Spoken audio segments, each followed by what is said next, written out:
আজকে সকালটা শুরু হয়েছিল খুব ব্যস্ততার মধ্য দিয়ে, সঙ্গে সারাটা দিনও খুব ব্যস্ততম একটা দিন গেছে আমার।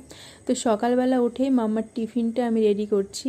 আসলে ও সেরকম কিছু খায় না বলে আমি বাড়িতে আর সেরকম তৈরি করি না, দোকান থেকে কেক বিস্কিট বা কেক এগুলোই আনিয়ে নিই। প্রতিদিন রাতেই আমি বইয়ের ব্যাগ তারপর টিফিন বক্স এগুলো গুছিয়ে রাখি, কিন্তু কালকেই হঠাৎ আমার ভুল হয়ে গেছে আর আজকে সকালবেলা উঠতেও আমার দেরি হয়ে গেছে। এই একটু আড়মোড়া করে উঠতে উঠতে দেখি 7:30 বেজে গেছে। সকালবেলা উঠেই তাড়াহুড়ো করে মাম্মার টিফিনটা গুছিয়ে নিলাম। আর সকালবেলা যেহেতু ও কিছু খায় না, এই জন্য আমি আর জোরও করি না। আর অত সকালে খেতেই বা ইচ্ছে করে কার বলো তো? আমরা বড়রাই তো কিছু খেতে পারি না, আর ও তো বাচ্চা। তো এখন ব্যাগটা গুছিয়ে যাব পাখিকে তুলতে। আর এখন তো আমার সব থেকে বড় যুদ্ধে আমি নেমে পড়ব। শুরুতেই যে বললাম আজকের দিনটা খুব ব্যস্তময় একটা দিন ছিল আমার কাছে। তো সকালবেলা মাম্মামকে স্কুলে পাঠিয়ে দিয়ে আমি যে কাজটা করেছিলাম, পুজোর যে বাসনগুলো আমার কাছে ছিল সেগুলো ভালো করে ধুয়ে এখানে উপর করে রাখছি, জলটা নিংড়ে যাবে। পুজোর বাসন আলাদা বলতে আমার কাছে আপাতত এই কটাই আছে, তো এই কটা দিয়েই কাজ চালাতে হবে। শনিবার যেহেতু জন্মাষ্টমী দুদিন পড়েছে, শুক্রবার আর শনিবার, তো আমি শনিবারেই করব।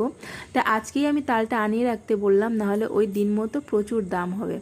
আর এই গয়নাগুলো তো আমি খুলে রেখেছিলাম দুদিন আগে, পরিষ্কার আর করে উঠতে পারিনি। আর পাখির হাত থেকে এগুলো যে আমি কি কষ্টে বাঁচিয়ে রেখেছি, সমানে এগুলো নিয়েই যেন ঘুটুর ঘাটুর করতে হবে ওকে।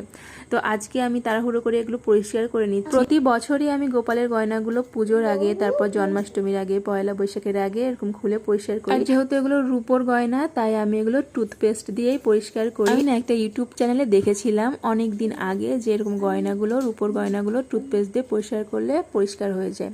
তো কিছুটা পরিষ্কার হয়েছে। আর তারপরে আমার প্রধান যে কাজটা ছিল, মনে করে করে সব ফর্দগুলো লেখা, কারণ একবারে তো সব কিছু মনে পড়ে না, এই জন্য একটু টাইম ঠান্ডা মাথায় মনে করে সব লিখতে হবে।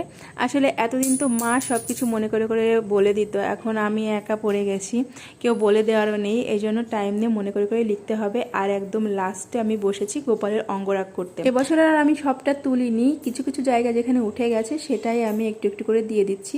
প্রতিবার মনাই এগুলো করে দেয়, আর মনার হাতের কাজ হচ্ছে নিখুঁত।